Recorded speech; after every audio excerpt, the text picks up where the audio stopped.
il y a un type de pollution dont on ne parle pas. C'est un type de pollution qui est l'une des pires pollutions. C'est une pollution qui est partout autour de nous, qui n'a jamais été aussi dense. Et c'est une pollution dont il est très difficile d'échapper. Il ne suffit pas d'aller à la montagne ou à la mer pour y échapper à cette pollution-là. Et cette pollution-là, c'est la pollution de l'information. Et je pense qu'on sous-estime le pouvoir et surtout la présence de l'information dans nos vies aujourd'hui au profit des objets. On a l'impression que notre vie, c'est des objets, c'est notre appartement, c'est bien sûr les gens qui nous entourent aussi, c'est notre téléphone, c'est voilà, tout ce qui compose notre vie de manière matérielle, de manière visuelle. Mais on oublie que la plus grosse, souvent, partie de notre journée, on la passe à consulter de l'information, que ce soit quand on scrolle sur Facebook, que ce soit quand on binge-watch des vidéos sur YouTube ou des séries sur Netflix, que ce soit quand on regarde le 20h à la télévision, que ce soit quand on discute avec nos amis, ou que ce soit quand on est au boulot en train de traiter des données.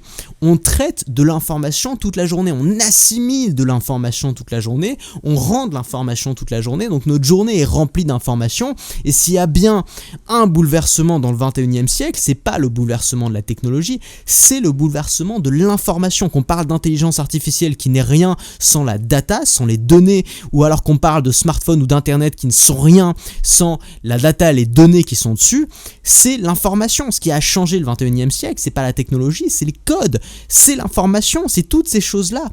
Et cette information-là, on la néglige, on la minimise, alors qu'elle a une place énorme dans notre vie. Et comment on peut penser que quelque chose qu'on consomme de manière extrêmement abondante, comme jamais on a consommé cette substance, comment on peut imaginer que ça n'a aucun impact sur notre santé, sur notre mental, sur nos décisions et sur nos actions? Comment est-ce qu'on peut penser ça? Imagine avec la nourriture, imagine quelqu'un qui se gave toute la journée de McDo tout le temps. Comment est-ce qu'il peut penser que au bout de 10 ans, il va être encore en pleine santé, ça va encore aller bien? Aujourd'hui, ça a été prouvé, on le sait bien que ça rend malade de manger de la mauvaise nourriture. Mais on ne parle pas de la nourriture de la tête, la nourriture du cerveau, la nourriture de l'information. Et cette nourriture-là, c'est comme la nourriture qu'on mange, c'est de la nourriture qu'on peut trouver de différentes formes, et c'est de la nourriture qui a différentes qualités pour notre corps. Et de la même manière que quand tu vas bouffer chez McDo, c'est appétant, mais en termes de qualité pour ton corps, ça n'apporte pas grand chose, c'est même plutôt négatif. Si tu consultes certains types d'informations, souvent justement les informations les plus appétantes, celles que tu as le plus envie de consommer parce qu'elles sont faciles à consommer, comme les frites de chez McDo, parce qu'elles sont savoureuses, souvent plus cette information va être négative, nocive pour toi. Alors j'ai fait un sondage il y a quelques jours parmi les clients et parmi les abonnés, et vous avez été plus de 250 à répondre. Alors je te dis que j'ai mis beaucoup de temps à relever un peu toutes ces réponses, j'ai pas encore fini. Merci à tous ceux qui ont répondu, d'ailleurs ça fait toujours plaisir de voir à quel point certains sont engagés et me m'aident vraiment, vraiment me disent ce qu'ils ont sur le cœur, c'est quelque chose qui m'aide énormément. Et dans ce sondage, beaucoup de gens me disaient qu'ils se sentaient bloqués. Voilà, qu'ils se sentaient bloqués par une sorte de force invisible. Souvent aussi, on me rapportait le négativisme des gens, les personnes négatives, ou alors le climat ambiant qui pousse à l'inaction. Alors je veux pas taper sur la France parce que j'aime beaucoup ce pays, j'adore la bouffe, j'adore le rouge, j'adore Paris, voilà, je vis à Paris, je veux pas taper sur la France pour taper sur la France, mais comme tout pays, il a ses avantages, il a ses inconvénients. Je pense pas que les États-Unis soient un pays parfait, loin de là. Mais en France, on a quand même une spécialité nationale qui est le négativisme. On lit quand même Les Misérables à 13 ans, je crois, qui est pas le livre le plus fun de tous les temps, qui est pas le livre qui donne le plus d'envie de changement, d'envie de bouger, de faire quelque chose. Non, c'est plus un livre qui donne envie de rester chez toi et de pleurer. Et on aime ça, on aime un peu cette tristesse, cette inaction, et surtout on n'aime pas l'inverse, on n'aime pas avoir trop d'exemples inspirants autour de nous, on n'aime pas avoir des gens qui font ce que nous on n'a pas fait. On n'aime pas, parce que ça nous force à nous poser des questions sur nous-mêmes, ça nous force à l'action, et notre cerveau va toujours aller davantage vers la facilité, vers la simplicité, que vers la vérité ou vers ce qui est bon pour lui. Et donc on baigne toute la journée dans un climat dans un air, si tu veux, qui n'est pas un air qui sent bon, qui n'est pas un air qui te pousse à l'action. Et cet air-là, cette information-là, c'est quoi? C'est d'abord les personnes négatives. Vous êtes nombreux à m'avoir parlé des personnes négatives. Je pense qu'en effet, c'est quelque chose qui vraiment peut nous bloquer, nous empêcher d'avancer. Les personnes négatives. Je vais donner ensuite une astuce, une technique simple justement pour réussir à avancer malgré tout ça, sans forcément le bloquer, sans forcément ne plus consulter ça. Ensuite, on a le journalisme, les journalistes. Quand tu regardes le 20h ou quand tu passes 1 heure devant BFM TV, ça te donne pas envie de bouger, ça te pousse à l'inaction, ça te rend complètement impuissant. Et d'ailleurs, ça a été prouvé par des études qui ont montré que quand on regardait l'information à la télé, ça nous poussait vers la peur, vers le stress, vers le sentiment d'impuissance. Ça augmentait aussi les violences parce que, par exemple, un Américain qui voit à la télé que dans sa ville, il y a de plus en plus de cambriolages et qui voit, on va lui montrer les détails sordides, sanglants, les images choquent, il va avoir tendance à se dire peut-être il faudrait que je m'achète une arme à feu pour protéger ma famille. On sait bien que plus il y a d'armes à feu, plus il y a de meurtres. Donc on sait très bien aujourd'hui, ça a été prouvé que consulter les informations, c'est ni bon pour notre morale, ni bon pour notre succès. C'est bon pour rien du tout. À moins de vouloir devenir journaliste, ça va pas t'aider. Puis il y a la bureaucratie, il y a ce système qui est tellement lourd, qui est, tu vois, aujourd'hui pour créer une entreprise en France, il faut galérer, il faut aller dans les chambres de commerce, de je sais pas quoi, déposer des dossiers, déposer des machins. S'il n'y avait pas des entreprises géniales comme Legal Start qui faisaient tout à ta place, je sais même pas si j'aurais créé ma boîte. Et on a cette bureaucratie qui est tellement énorme et immobile qu'elle va immobiliser tous les gens qui sont condamnés à travailler avec cette bureaucratie-là. Et puis on a tout le contenu superficiel qu'on trouve sur Facebook, ces petites vidéos d'1 minute 30 qui sont juste là pour, c'est la friandise, tu vois, qui sont juste là pour t'apporter du sucre, pour augmenter ton niveau de dopamine, mais qui épuise ton niveau d'action concrètement, qui t'empêche de faire, qui t'empêche qui t'inspire pas, mais juste qui te blase. Il suffit de regarder la tête des gens, alors même sa propre tête, mais c'est difficile de voir sa propre tête, mais il suffit de regarder la tête des gens qui scrollent sur Facebook. C'est évident. Tu regardes la tête des gens qui scrollent sur Facebook, c'est la tête qui se rapproche le plus de la vache qui regarde passer un train. Alors moi j'ai une solution toute faite à te proposer là, c'est un truc que tu peux mettre en place tout de suite. Ça consiste à prendre 1 jour d'air pur par semaine. Imagine que tu vives dans une ville hyper polluée.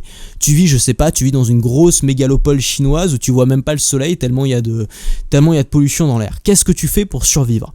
Si tu es obligé de vivre dans cette ville, qu'est-ce que tu fais? Le dimanche, tu vas à la campagne. Voilà, le dimanche, tu prends le Shinkansen là et puis tu vas, non c'est peut-être au Japon, ça je sais même pas. Tu prends le train rapide et tu vas dans la forêt la plus proche et tu respires de l'air pur et tu te coupes complètement de la pollution.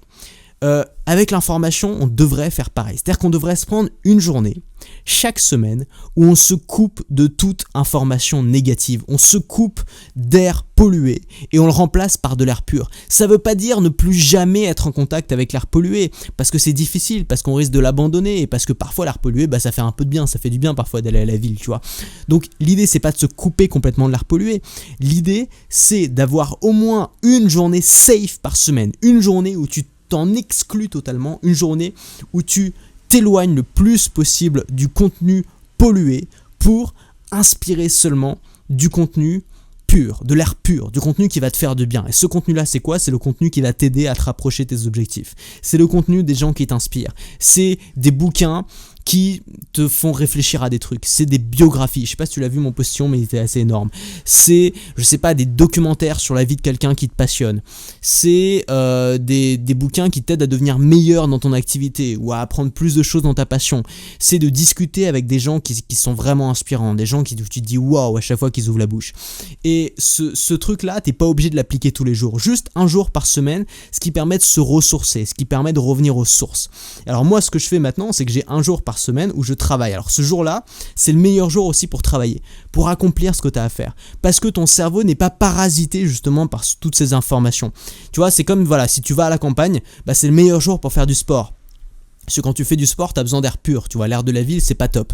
Et pareil, quand tu t'éloignes justement de cette information omniprésente, c'est le meilleur jour pour créer, pour fabriquer, pour exploiter la part de génie créatif que tu peux avoir en toi. Donc un jour d'Arthur par semaine où tu te concentres à 100% sur tes projets et où tu consommes seulement de l'information de qualité, de l'information qui te rapproche de tes objectifs ou qui te permettent simplement de te sentir bien.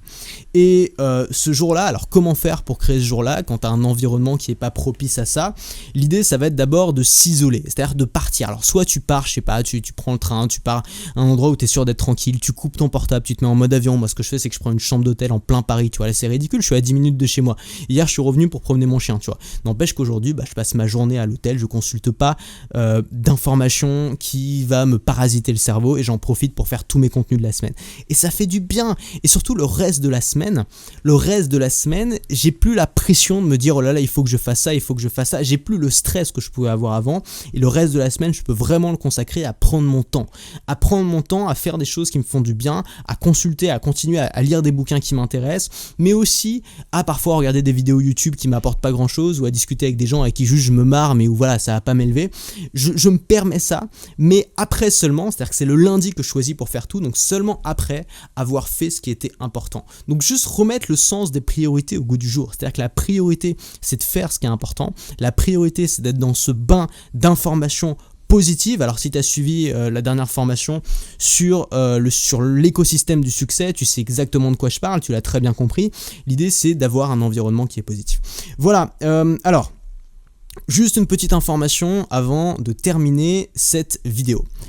Je vais reprendre le coaching individuel. Pourquoi je reprends le coaching individuel? Parce que je le fais pour moi en fait. Je fais bien sûr ce que j'aime. C'est un immense plaisir de voir des gens réussir leur projet grâce à moi, bien évidemment. Mais surtout, je le fais parce que moi, j'en ressens le besoin. Je ressens le besoin d'être en contact directement avec les problèmes des gens pour savoir exactement ce dont ils ont besoin, pour pouvoir faire du contenu qui est moins à côté de la plaque et qui est plus ciblé pour les gens que je vise. Alors, ce coaching privé, je précise que ça va rien changer au reste. Je vais continuer à faire mes formations, je vais continuer à faire mes vidéos, ça sera un truc en plus, donc je vais le faire seulement une fois par semaine, je vais prendre seulement une personne par semaine, donc il n'y aura pas plus de 4 coachés par mois, je vais vraiment limiter ça, et je vais le faire d'une manière un petit peu différente, je t'explique. Le but c'est, au lieu de faire un coaching habituel, un peu comme tu connais, genre par Skype ou par téléphone, ou genre on se retrouve dans un bureau, ce qui je trouve est pas vraiment un environnement inspirant ou motivant, on va se retrouver dans un endroit qui est l'endroit souvent où j'ai eu mes meilleures discussions, c'est-à-dire au restaurant.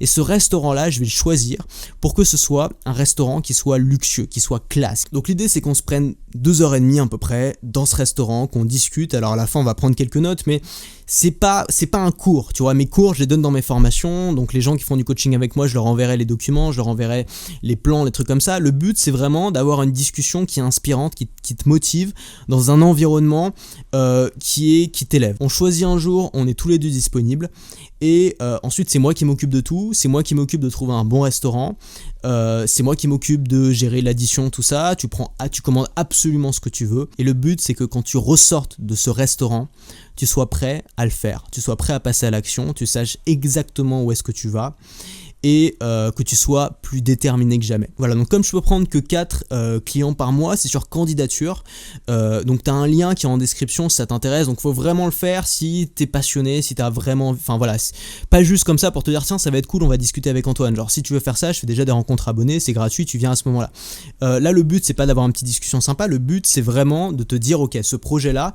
je veux l'atteindre et je veux m'investir dedans à 100%. Donc si tu veux et si t'es vraiment prêt, t'as un lien qui est en description, tu vas arriver sur la page qui te présente l'offre en détail, et à la fin tu as un lien qui va te permettre de remplir le formulaire de candidature. Donc là tu vas mettre, alors moi j'ai besoin de savoir ce que tu fais, j'ai besoin de savoir quel est ton projet, j'ai besoin de savoir si on peut travailler ensemble ou si on peut pas travailler ensemble, et je choisirai seulement pas plus de 4 personnes par mois avec lesquelles j'ai envie de travailler, et ensuite on verra après un coaching si y a besoin d'en faire d'autres, s'il y a besoin, mais juste le but c'est d'en faire un seul et de voir où est-ce qu'on peut aller comme ça. Voilà, donc je sais que ça concerne juste quelques personnes, pour les autres il n'y a pas de problème, on va continuer à faire des formations, il y a tout mon enseignement est dans mes formations, donc il n'y a pas besoin, ça c'est seulement si tu as envie d'avoir un coaching ultra personnalisé, privé pour toi, mais sinon voilà, on va continuer les formations, on va continuer les vidéos, donc pas d'inquiétude, je vais pas arrêter tout ce que je fais pour me mettre au coaching, c'est juste un truc en plus qui va justement m'aider, c'est l'objectif, qui va m'aider à être plus précis dans mes formations et dans mes contenus, en sachant exactement ce dont tu as besoin. Tu as le lien en description,